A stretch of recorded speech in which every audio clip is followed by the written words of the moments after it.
नाज़रीन अस्सलाम वालेकुम। उम्मीद करता हूँ कि आप ईमान और सेहत की बेहतरीन हालत में होंगे। कुछ दिन पहले मेरे एक अज़ीज़ ने मुझे कॉल की और बताया कि जो वहाँ सबसे बड़ी फैक्ट्री थी उसके कस्बे में, वो बंद हो गई है और उसकी वजह से जो उसके सारे ग्राहक थे, वो अब जो है वो बड़े ही कुसुम-पुर्सी की हालत में हैं। और जो उसका जो पूरे का पूरा उसका जो शॉप थी या किराना स्टोर जिसको हम बोलते हैं, जहाँ से लोग रोज़मर्रा की अशिया उससे ख़रीदते थे, तो वो मुझे एक्सप्लेन करने लगा कि जो लोग उससे महीने के क्रेडिट पे माल लेके जाते थे, अब उनका जो है वो फैक्ट्री बंद होने की वजह से सारा काम जो है वो ख़त्म हो गया है। और जो भी उन्होंने उससे माल ख़रीदा था, अब वो उसका पैसा भी देने से कासिर हैं, जिसकी वजह से उसका भी जो काम है वो तकरीबन ख़त्म हो चुका है।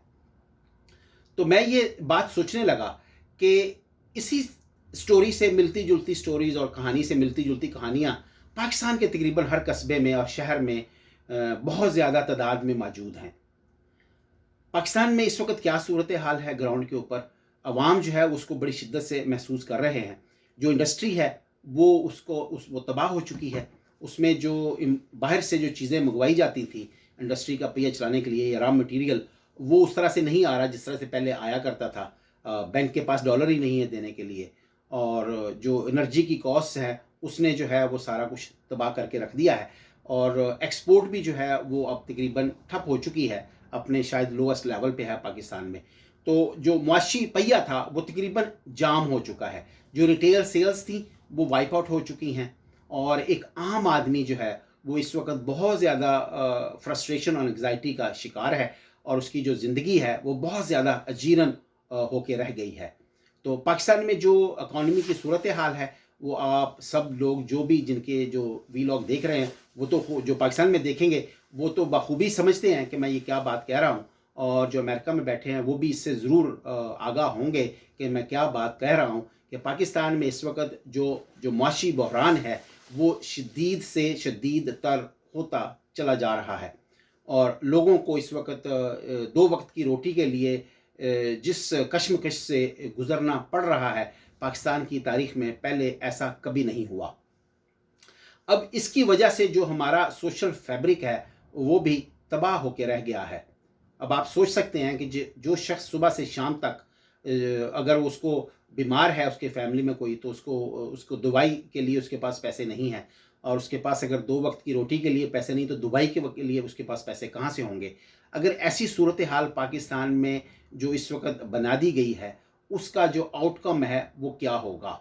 और अगर आप एस्टेब्लिशमेंट को देखें, तो उनके चाले वही हैं। आप सिविल एस्टेब्लिशमेंट को देखें कि जो पिछले 70 साल से जिस तरह मुल्क को चला रही है, उसका जो तरीक़ाकार है, वो वही है जो 70 साल पहले था। उसमें कोई तब्दीली नहीं है, क्योंकि वो अभी तक उसको चलाने में कामयाब हैं, तो इसीलिए उन्होंने उसको कंटिन्यू रखा। और मुझे तो यूँ लगता है कि जैसे उसमें जो उनका तरीक़ा वारदात था, उसमें उन्होंने कोई तब्दीली भी उसमें भी नहीं कोई तब्दीली लेके आए। यानी जो लूट-खसूट का निज़ाम था या जो उकरबा परवरी का निज़ाम था, नेपोटिज़्म थी और जो करप्शन का निज़ाम था, उसको ही इंसान मॉडिफ़ाई कर लेता है या उसमें जिद्दत पैदा कर लेता है, उसमें नए तरीके मुतारिफ़ करा देता है। ऐसा भी नहीं हुआ। ऐसा इसलिए नहीं हुआ कि अवाम भी उसने उस सिस्टम को अडॉप्ट कर लिया, उसको कबूल कर लिया। जो भी करप्शन का निज़ाम पाकिस्तान में मौजूद था, उसको अवाम ने उसको कबूल कर लिया। सूरत हाल ये बन गई थी कि कोई भी शख्स जो है वो पैसे हाथ में लेकर, उसको पहले ज़्यादा जल्दी होती थी लेने वाले से, देने वाले को ज़्यादा जल्दी थी लेने वाले से, क्योंकि उसको ये गारंटी मिल जाती थी कि जब पैसे दे दिए, उसको पता ही था कि पैसे तो मैंने देने ही देने हैं। लेकिन जब वो पैसे वो पहुँचाने में कामयाब हो जाता था, जिससे कोई ऑफ़िसर से उसको काम होता था, तो उसकी तसल्ली हो जाती थी कि अब मेरा काम हो जाएगा।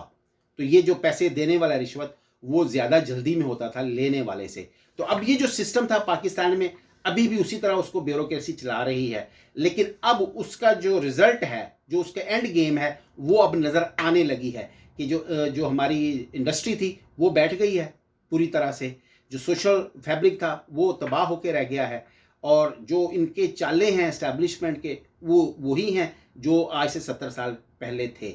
उनको उससे कोई परवाह नहीं, ऐसा लगता है कि वो आउट ऑफ टच हैं। उनको इससे कोई लेना-देना नहीं है कि अवाम जो है किस हालत को पहुँच चुके हैं और उसके नतीजे में कोई बहुत बड़ा जो डिज़ास्टर है वो या कोई बहुत बड़ा सानेहार रूनमा हो सकता है या अवाम का हाथ उनके गिरेबान तक पहुंच सकता है, मुझे लगता है कि वो उससे बिल्कुल बेखबर हैं, या वो ये सोचना भी नहीं चाहते कि ऐसा हो सकता है। ऐसा लगता है उनको कि अवाम जो है वो शायद इस काबिल भी नहीं है कि कोई अपसेट कर सके, या सड़कों पे आके जो उनके साथ जो लूट सूट का निज़ाम था उसकी वजह से वो जिस हालत को पहुंच चुके हैं, उसके रद्द-ए-अमल के तौर पर वो अपना हाथ जो है ब्यूरोक्रेट की गिरेबान तक पहुंचा सकते हैं। लेकिन मुझे ऐसा लगता है कि अब हालात उस तरफ जा रहे हैं। अब अगर हम जो अपना मीडिया है उसको देखें, तो उस जो खबरें जिस तरह से वो चला रहा है या बता रहा था पिछले 30, 40, 50 साल से, उसका भी रवैया और चालें वही हैं। अगर आप देखें मीडिया में, तो ऐसा कुछ नहीं लगता कि मुल्क की इकॉनमी जो है वो तबाह हो चुकी है। मुल्क की जो सोशल जो हमारा फैब्रिक था वो तबाह हो चुका है। अब वो हमारा लेवल जो था अखलाकी तौर, जो हमारी अखलाकियात है वो तबाह हो चुकी है। हम अखलाकी लेवल पे कहाँ जा चुके हैं।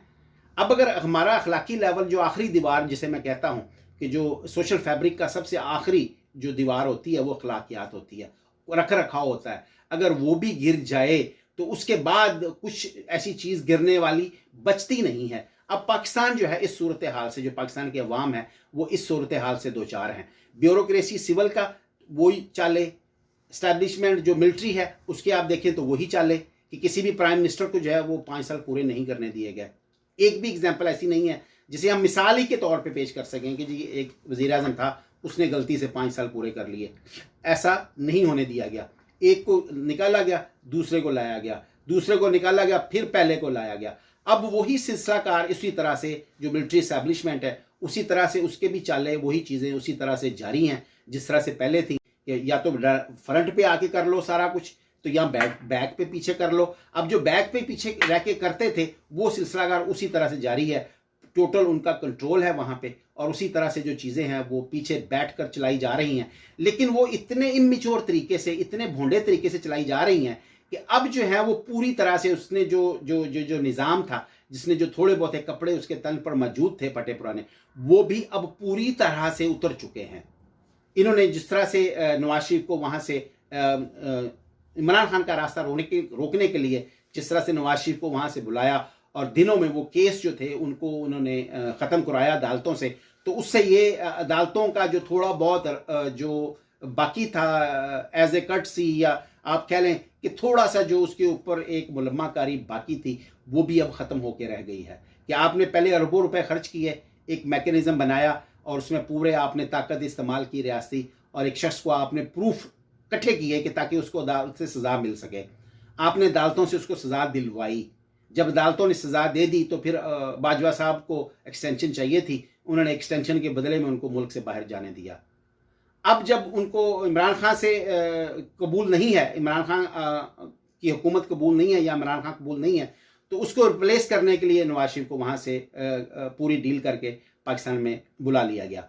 अब होना तो ये चाहिए था कि इतने अरसे बाद नवाज शरीफ साहब ये कह डालते कि मुझे अब प्राइम मिनिस्टर नहीं बनना, इनफ हो गया मेरे लिए, अब मैं पीछे बैठ के पार्टी को कंट्रोल करूंगा और चलाऊंगा, और किसी शख्स को आगे वो कर देते जो कि आगे कमांड आके संभाल लेता, और इक़्तिदार या पावर जो असल ताकत है वो उन्हीं के हाथ में रहती, पार्टी की कमांड उन्हीं के हाथ में रहती। लेकिन उन्होंने ये भी कबूल नहीं किया। उन्होंने कहा जी मुझे ही बनाया जाए, मेरे पहले केस माफ़ करवाए जाए। तो वो अदालतों को जिस तेज़ी से हमारे जो सिस्टम है, इसने जिस तेज़ी से सारे सिस्टम ने उसके सामने घुटने टेके हैं इस सूरत हाल के सामने, और यहाँ घुटने टिकवाए गए हैं, उसने हर चीज़ जो थी उसके ऊपर जो मलम्माकारी थी उसको बिल्कुल एक्सपोज करके रख दिया है। अब जो एस्टेब्लिशमेंट है हमारी, वो ये सोचने से कासिर है, देखने से कासिर है। उनके पास कोई एक बंदा भी ऐसा नहीं जो उनको ये बताए कि एस्टेब्लिशमेंट अब जो मुसलसल इकदाम करती चली जा रही है 9 मई के बाद से, वो सब का जो रद्द-ए-अमल है, रिएक्शन है, वो उल्टा आ रहा है और उल्टा होने जा रहा है। अब जो वो लावा पक रहा है अवाम के अंदर, जो इकोनॉमिक हमारी सूरत हाल थी, अब उसने अवाम को इस काबिल छोड़ा नहीं कि वो हर चीज़ इग्नोर कर दे। जब खाने के लिए टेबल पर रोटी मौजूद हो, खाना मौजूद हो, तो लोग बहुत सी बातें जो हैं वो इग्नोर कर दिया करते हैं।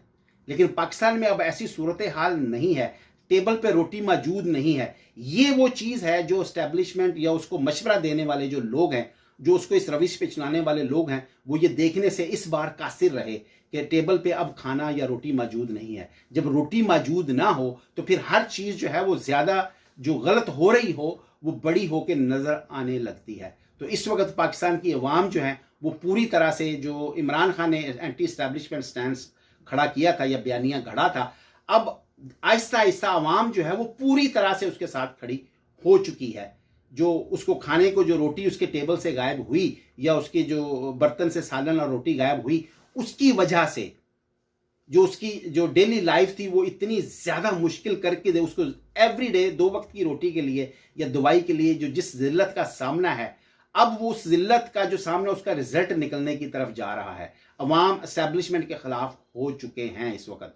अगर जो एस्टैब्लिशमेंट अब जो भी स्टेप लेगी, जिस तरह से भी केस माफ़ करवाएगी, जिस तरह से भी एक ऐसी पार्टी को हुकूमत दिलाने की जितनी वो कोशिश करती चली जाएगी, अवाम में उसका रद्द अमल जो है वो पैदा होता चला जाएगा, शदीद होता चला जाएगा, जो कि उस इदारे के लिए बेहतर नहीं है। उस इदारे के अंदर लाखों लोगों हैं जिन्होंने सिंसियरली उस इदारे को अपनी खिदमात दी हैं, अपना खून पसीना अपनी जान दी है। इसलिए उसके इदारे के बहुत से शोहदा हैं जिनकी फैमिलीज़ हैं पीछे, जिन्होंने बहुत ज़्यादा उस इदारे का साथ दिया है, अपने मुल्क के लिए सिंसियरिटी से, खलूस से जान दी है, अपना खून दिया है। अब उनके लिए ये चीज़ जो है वो बड़ी अफसोसनाक है कि अगर चंद लोगों का फैसला जो है या चंद लोगों के फैसले से वो सारे का सारा इदारा जो है अब मुतासिर हो रहा है और अवाम जो है वो अब बड़ी तेज़ी से रद्द अमल देने की तरफ बढ़ रहे हैं। अब अगर इलेक्शन करवाए जाते हैं और फ्री नहीं करवाए जाते तो उसमें से भी डिज़ास्टर बरामद होगा। अब अगर इलेक्शन आप फेयर करवाते हैं तो फिर भी आपको एक और दरिया का सामना करना होगा। उस दरिया का नाम है इमरान खान, जो उसकी अपनी जो वे ऑफ थिंकिंग है या वे ऑफ एक्शन है, आपको उसका सामना करना पड़ेगा। तो बेसिकली इस वक्त जो सूरत हाल है पाकिस्तान की, दिन ब दिन वो एक बड़े डिज़ास्टर की तरफ बढ़ रही है। अब उसको बढ़ाने के लिए जितने भी हमारे एक्टर्स हैं, करैक्टर्स हैं, वो सारे अपना रोल है उसके अंदर पूरी तनदही से सरअंजाम देते चले जा रहे हैं। किसी ने भी उसको ये नहीं देखा या सोचा कि अब जो उनका जो एक्शन है उसका रद्द अमल क्या आएगा। उनके पास उनका कोई मैकेनिज्म नहीं है, या वो सुनना नहीं चाहते या वो देखना नहीं चाहते। जब आप सामने दीवार हो और आप रेस देते चले जाएं अपनी गाड़ी को या मोटरसाइकिल को, तो आपका दीवार के साथ टकराना जो है वो एक लाजमी अमर हो जाता है। तो इस वक्त जो दीवार है आप उसको अवाम समझ लें, और जो हमारी ब्यूरोक्रेसी है वो अपना सारा काम उसी तरह चलाती चली जा रही है। अब उसका जो एक्सीडेंट है वो देखना है कि वो कितनी ज़ोर से और किस तरह होता है। अस्सलाम वालेकुम।